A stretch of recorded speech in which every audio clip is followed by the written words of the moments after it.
ভূমি কিংবা জমি সংক্রান্ত তথ্য হালনাগাদ করা কিংবা খাজনা প্রদান, এইসব বিষয়গুলো সম্পর্কে ইতিমধ্যেই আপনারা যারা আলোচনা করেছেন কম বেশি তাদের কাছ থেকে আমরা জেনেছি, আমরা সকলেই কম বেশি তাদের কাছ থেকে শুনতে পেয়েছি বা জেনেছি।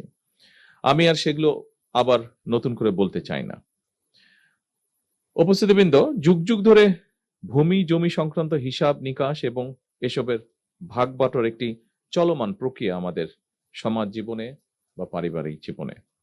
জগতের নিয়মে প্রজন্মের পর প্রজন্ম অতীত হয়ে গেলেও ভূমি জমি এটা থেকেই যায়।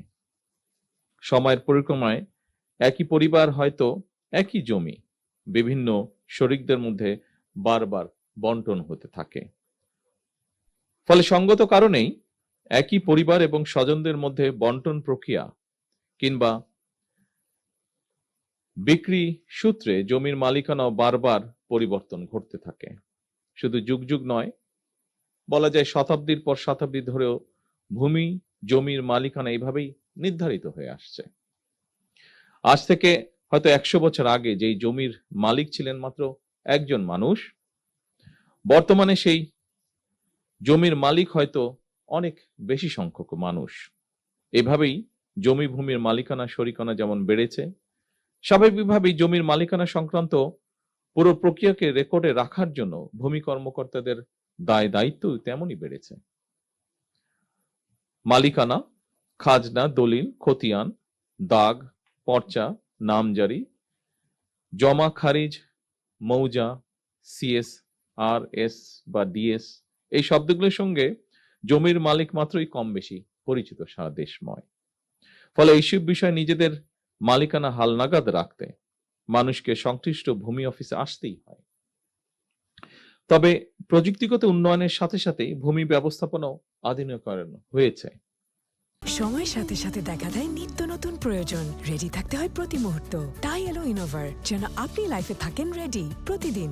Innova, designed for now. সেবা গ্রহীতাগণ নিজের জমিজমা সংক্রান্ত বিষয়গুলি বর্তমানে ঘরে বসেই অনলাইনে সম্পন্ন করতে সুযোগ পাচ্ছেন। এমনকি যারা অনলাইনে নিজের জমিজমার খাজনা প্রদান কিংবা প্রয়োজনীয় কার্যক্রম করতে সক্ষম নন, তাদের জন্য রয়েছে ভূমি সহায়তা সেবা কেন্দ্র। বেসরকারি উদ্যোক্তাদের পরিচালনায় ইতিমধ্যেই দেশের 61টি জেলায় বর্তমানে 893টি ভূমি সেবা সহায়তা কেন্দ্র চালু রয়েছে।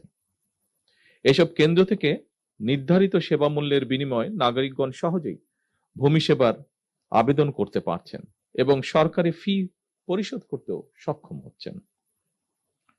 পর্যায়ক্রমে দেশের প্রতিটি ইউনিয়নে এ ধরনের আরো ভূমি সেবা সহায়তা কেন্দ্র স্থাপনের পরিকল্পনা সরকারের রয়েছে এবং একই সাথে পাশাপাশি নাগরিকদের হাতের মুঠোয় ভূমি সেবা পৌঁছে দিতে চালু করা হয়েছে মোবাইল অ্যাপ,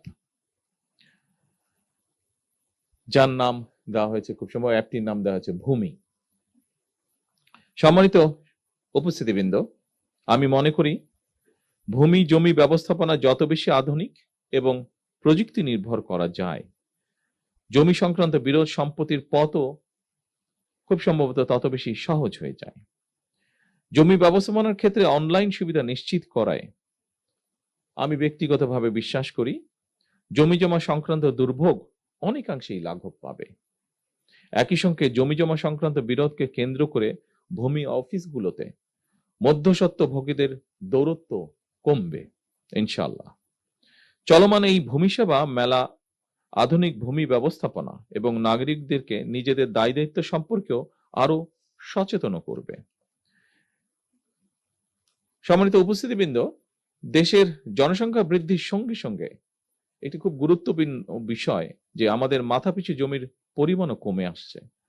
ফলে জমির অর্থনৈতিক মূল্য যেমন বাড়ছে, তেমনি জমি নিয়ে বিরোধ, মামলা মকদ্দমা এবং জটিলতাও বাড়ছে একই সাথে।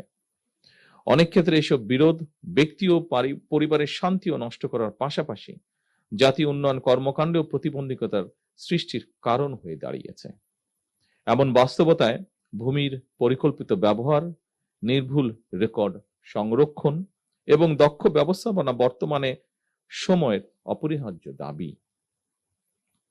উন্নত প্রযুক্তি ব্যবহার করে জরিপ কার্যক্রম পরিচালনার মাধ্যমে নির্ভুল ভূমি রেকর্ড প্রস্তুত করতে ভূমি মন্ত্রণালয় কাজ করছে।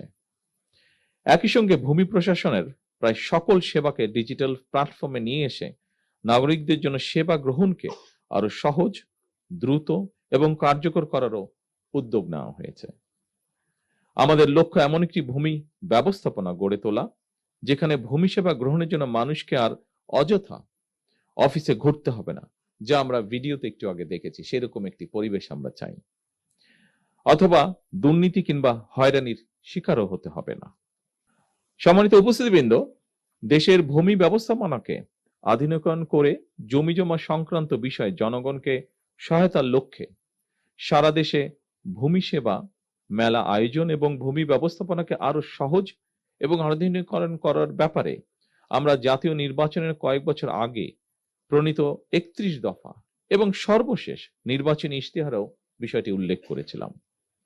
আজ থেকে সারা দেশে 3 দিন ব্যাপী এ ধরনের ভূমি সেবা মেলার আয়োজনের মাধ্যমে সরকার জনগণের কাছে আরো একটি নির্বাচনী ইশতেহার পূরণ করতে যাচ্ছে ইনশাআল্লাহ।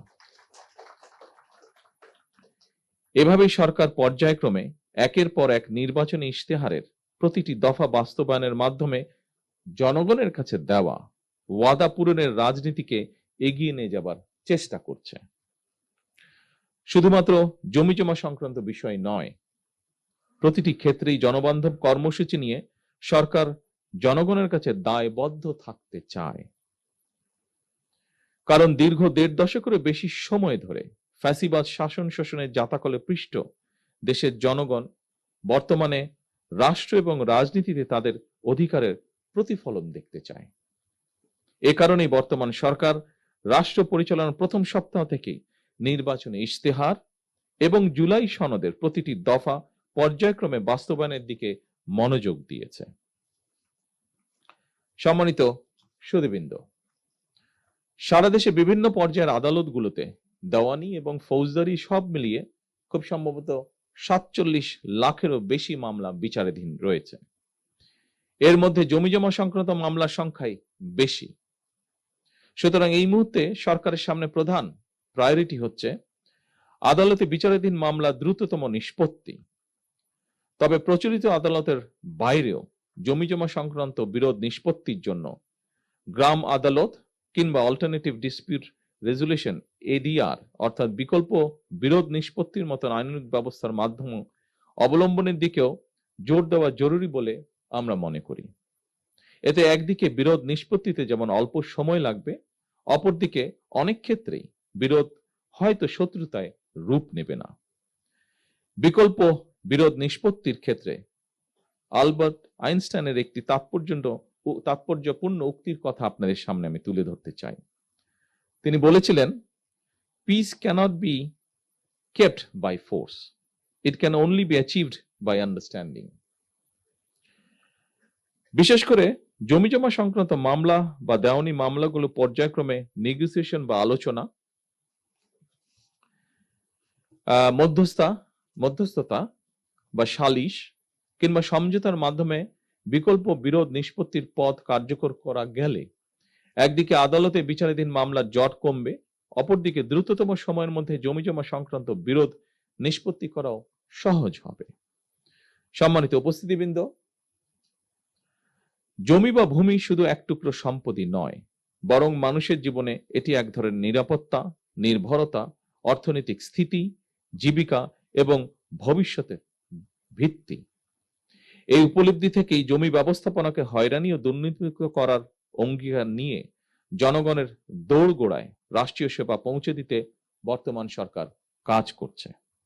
আমি ভূমি মন্ত্রণালয় মন্ত্রী থেকে শুরু করে এই মন্ত্রণালয়ের সঙ্গে সংশ্লিষ্ট সকল কর্মকর্তা এবং কর্মচারীদের দৃষ্টি আকর্ষণ করে বলতে চাই, সেবা প্রদান জনগণের প্রতি করুণা নয়, বরং জনগণের সেবা নিশ্চিত করা আমাদের দায়িত্ব বলেই আমি মনে করি। আমাদের লক্ষ্য একটি হয়রানি মুক্ত, প্রযুক্তি নির্ভর এবং নাগরিক বান্ধব ভূমি ব্যবস্থা প্রতিষ্ঠা করা, যা দেশের টেকসই উন্নয়নকে আরো ত্বরান্বিত করবে। উপস্থিত সুধীবৃন্দ, কৃষি জমির অপব্যবহার সম্পর্কে আমাদেরকে অবশ্যই সতর্ক থাকতে হবে। কৃষি অকৃষি জমি কিংবা এক ফসলি দুই ফসলি বা তিন ফসলি জমির ব্যবহার এবং ব্যবস্থাপনা নিয়ে হয়তো অন্য একটি ইভেন্টে আমরা আলাপ করতে পারি। তবে আজ থেকে সারা দেশের সকল জেলা উপজেলায় শুরু হওয়া ভূমি মেলার মাধ্যমে জনগণ নিঃসন্দেহে উপকৃত হবেন। কারণ মেলায় ইনামজারি, অনলাইনে ভূমি উন্নয়ন কর প্রদান, রেকর্ড সংশোধন, খতিয়ান গ্রহণ এবং ভূমি সংক্রান্ত যে কোনো অভিযোগ নিষ্পত্তির সুযোগ থাকছে। অনুষ্ঠানে আপনাদের সঙ্গে যুক্ত হতে পেরে ঢাকা এবং ঢাকার বাইরে অবস্থানকারী সকল কর্মকর্তাবৃন্দের সঙ্গে যুক্ত হতে পেরে আমি আনন্দিত এবং গর্বিত। সম্মানিত সকল উপস্থিতিবৃন্দ, একটি আধুনিক রাষ্ট্র গড়ে তুলতে স্বচ্ছ, জবাবদিহিমূলক এবং জনবান্ধব ভূমি ব্যবস্থার বিকল্প নেই। আমি এই ভূমি মেলার সাফল্য কামনা করছি। আল্লাহ হাফেজ। বাংলাদেশ জিন্দাবাদ।